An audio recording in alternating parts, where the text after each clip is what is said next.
নমস্কার বন্ধুরা, কাজল ভিলেজ কিচেনে সকলকে স্বাগত জানাই। রোজকার মতো আজও রান্নাঘরে চলে এলাম। আজকের রেসিপি সুজি দিয়ে সকালে জলখাবার হালকা ফুলকা অথবা স্বাস্থ্যকর একটি রেসিপি আপনাদের সঙ্গে শেয়ার করব। তার জন্য প্লিজ প্রথম থেকে লাস্ট পর্যন্ত ভিডিওটি দেখতে থাকুন, আশা করছি বেশ ভালো লাগবে। তো চলুন তাহলে শুরু করা যাক। তো দেখুন বন্ধুরা, তার জন্য আমি এখানে এক বাটি সুজি নিয়ে নিয়েছি। তো এখানে একটা মিক্সিং জার নিয়ে নিয়েছি, এখানে দিয়ে দেব এই এক বাটি সুজি। এটা সকালে টিফিনটা কিন্তু হালকা ধরনের বেশ ভালোই হয় আর একটি স্বাস্থ্যকর রেসিপি। এবারে যেই বাটিতে আমি সুজি নিয়েছি সেই এক বাটি দিয়ে দেব জল। তো দেখুন এখানে আমি এক বাটি যতটা সুজি নেবেন ঠিক ততটাই জল দিয়ে দেবেন। জল দিয়ে দিলাম।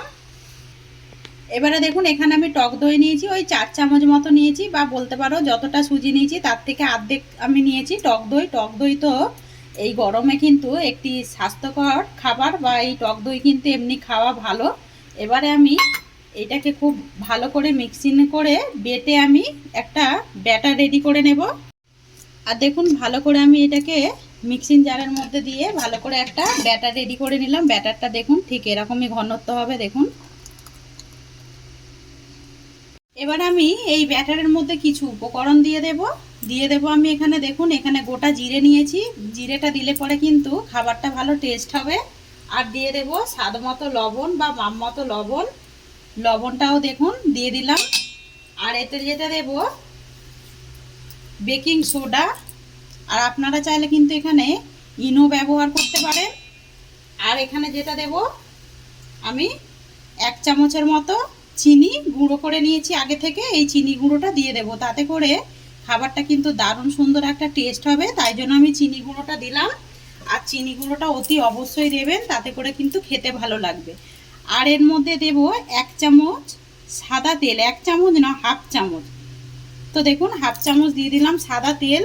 দিয়ে এবারে এই ব্যাটারটা খুব সুন্দর করে ফেটে নেব। খুব ভালো করে এইভাবে ব্যাটারটাকে কিন্তু ফেটে নিতে হবে। আমার কিন্তু এটা ফাটা হয়ে গেছে একেবারে। আর অপর দিকে দেখুন একটা আমি থালা নিয়েছি, এই থালার মধ্যেই আমি আজকে টিফিনটা আপনাদের সঙ্গে শেয়ার করব।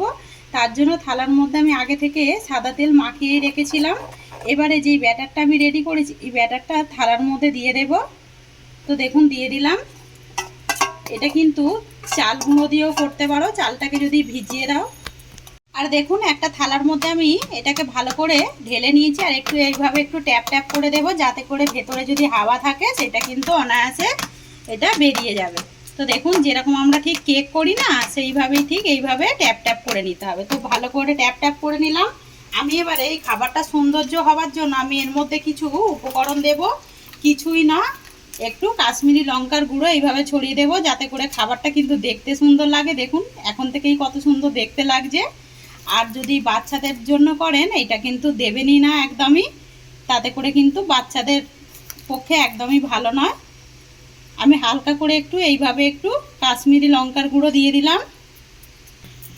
আর অপর দিকে দেখুন আমি কিন্তু কড়াতে জল গরম হতে বসিয়ে দিয়েছি, এটা আগে থেকেই বসিয়ে দিয়েছি। আর এর মধ্যে একটা আমি স্ট্যান্ড দিয়ে দিয়েছি, এইভাবে আমি উপর করে দিয়েছি। দিয়ে এবার এই থালাটাকে আমি ঠিক এইভাবে মাঝ বরাবর বসিয়ে দেব।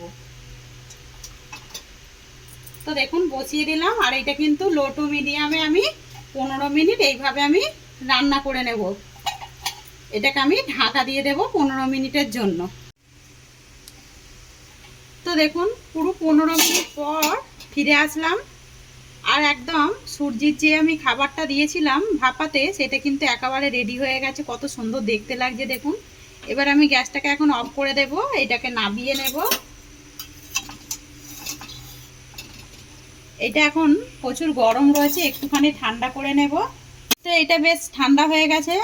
এবার আমি একটু হাত দিয়ে এইভাবে পেস্ট করে একটু দেখুন হালকাভাবে টানলেই কিন্তু এটা ছেড়ে আসছে, যেহেতু সুজি রয়েছে আর টক দই রয়েছে। দেখুন সাইডগুলো একেবারে ছেড়ে যাচ্ছে।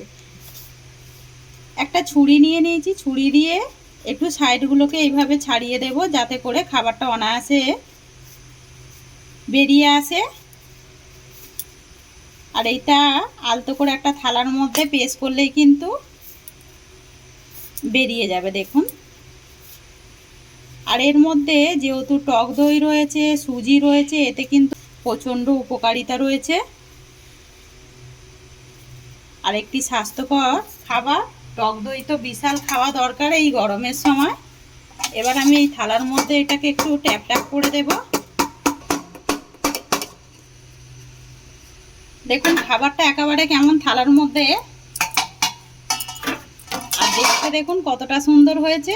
আমি আবারও এই থালার মধ্যে নিয়ে নেব, নিয়ে এটাকে সুন্দর করে এবারে আমি এটাকে কেটে নেব। তার জন্য আমি একটা ছুরি নিয়েছি, ছুরির গায়ে এইভাবে একটু আলতো করে মুছে দিলাম, যেহেতু একটু সুজিগুলো লেগে গেছিলো। এবারে এইভাবে আপনারা কিন্তু যে যার মতো করেই কেটে নিতে পারেন। আমি এইভাবে আগে লম্বা লম্বা করে কেটে নেব। এই দেখুন, আবার আমি মাঝ বরাবর এই দিক দিয়েও কেটে নেব। এবার আমি এইটাকে এইভাবে কেটে নেব। এই দিক আড়ে আড়ে কেটে নিলাম, আবারও আমি এই মাঝ বরাবর ঠিক এইভাবে কেটে নেব। দেখুন আবারও ঠিক এইখান থেকে এইভাবে আবারও একটু মাঝ বরাবর কেটে নেব, মানে চড়ু দিকটা ঠিক যেরকম পিৎজা কাটে সেইভাবেই কেটে নিতে হবে। দেখুন কেটে নিলাম, একটা তুলে দেখাচ্ছি আমি কীরকম হয়েছে খাবার। এই দেখুন কতটা সুন্দর দেখতে লাগছে দেখুন। আর খাবারটা কিন্তু একটু মানে কাশ্মীরি লঙ্কার গুঁড়ো দিয়েছি বলে আরও কিন্তু দেখতে ভালো লাগছে। আর যেহেতু এর মধ্যে জিরে দিয়েছি তার জন্য কিন্তু আরও ভালো লাগছে। অপর দিকে দেখুন গ্যাস অন করে আমি একটা তাওয়া গরম হতে বসিয়ে দিয়েছি, বা কড়াই বলতে পারো। এর মধ্যে আমি দিয়ে দেব হাফ চামচ তেল। খুব বেশি তেল লাগে না, অল্প একটু তেল দেব। দেখুন দিয়ে দিলাম, একদম বলতে পারো খাবারটা কিন্তু তেল ছাড়াই আমি করছি। এবারে তেলটাকে একটু চারিদিকে এইভাবে ছিটিয়ে দেব। এদিকে দেখুন তেলটা কিন্তু সুন্দরভাবে গরম হয়ে গেছে। এবারে আমি এখানে যে পিস পিস করে রাখা সুজিগুলোকে আমি এইভাবে কেটে রাখা সুজিগুলোকে এইভাবে দিয়ে দেব। তো দেখুন, আর দেখতে দেখুন কতটা সুন্দর লাগছে।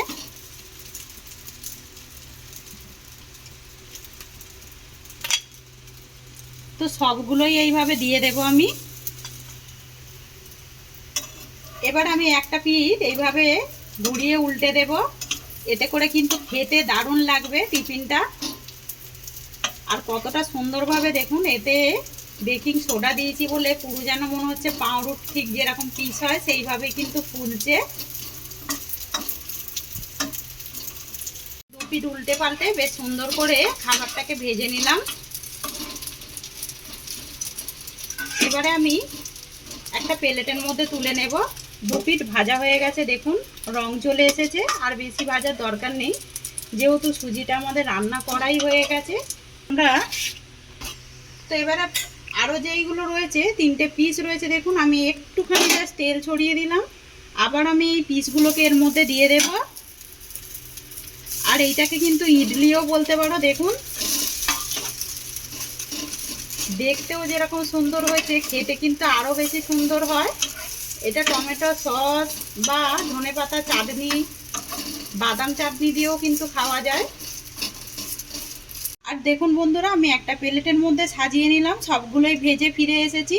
আজকের রেসিপি একদম স্বাস্থ্যকর একটি খাবার। এই গরমের সময় কিন্তু সকালে অনায়াসে করে এরকম টিফিনে কিন্তু খেতে পারেন।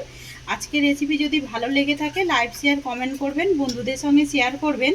আর এই ছোট্ট চ্যানেলটিকে সাবস্ক্রাইবার করে নেবেন আমার এরকম নিত্য নতুন রান্নার জন্য। পাশে থাকা বেল আইকনটি প্রেস করবেন। সবাই ভালো থাকবেন, সুস্থ থাকবেন, ধন্যবাদ। আমি একটা ভেঙে দেখাচ্ছি যে কিরকম ঠিক হয়েছে। দেখুন কতটা সুন্দর লাগছে দেখুন।